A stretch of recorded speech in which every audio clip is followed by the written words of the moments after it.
د افغان کرکټ بورډ پخوانی چیف سلیکټر اسدالله خان په جونیټ روډ توندې نیوکې کړي.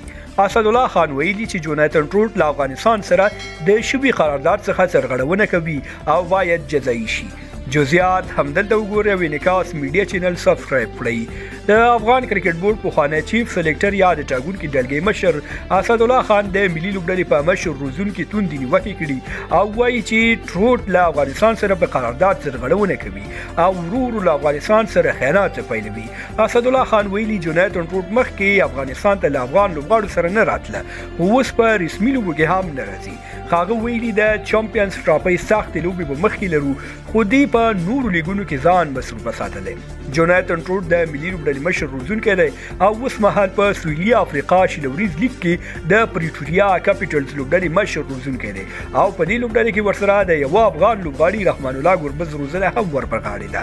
دا په داسې حال کې ده چې د چمپیونز ټرافي لوبو ته یوازې 18 ورځې پاتې دي خو جوناتن ټروټ اوس مهال له لوبډلې سره یو ځای شوی نه دی. که څه هم اسدالله خان په جونیټ ټروټ توندې نیوکې کړي خو ټروټ چې د تمریناتي کمپ نیولې د سیالیو د پایه د افغان ملي لوبډلې سره همیشه یو ځای وي نو اوس هم د همدې ستونزې له امله له افغان لوبډلې سره نه دی یو ځای شوی او باور دا دی که همدا هم افغان کرکټ بورډ د ملي لوبغاړو کوم تمریناتي کمپ په لاره واچوي نو جونیټ ټروټ به په هماغه ورځ پکې ګډون وکړي.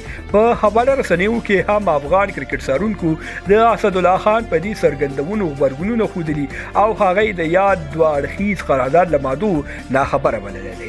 تاسې خواږه ملګري پر جونیټ ټروټ د اسدالله خان له لوري پر دې توندو نیوکو څه نظر لرئ؟ کمنټ کې ولیکئ.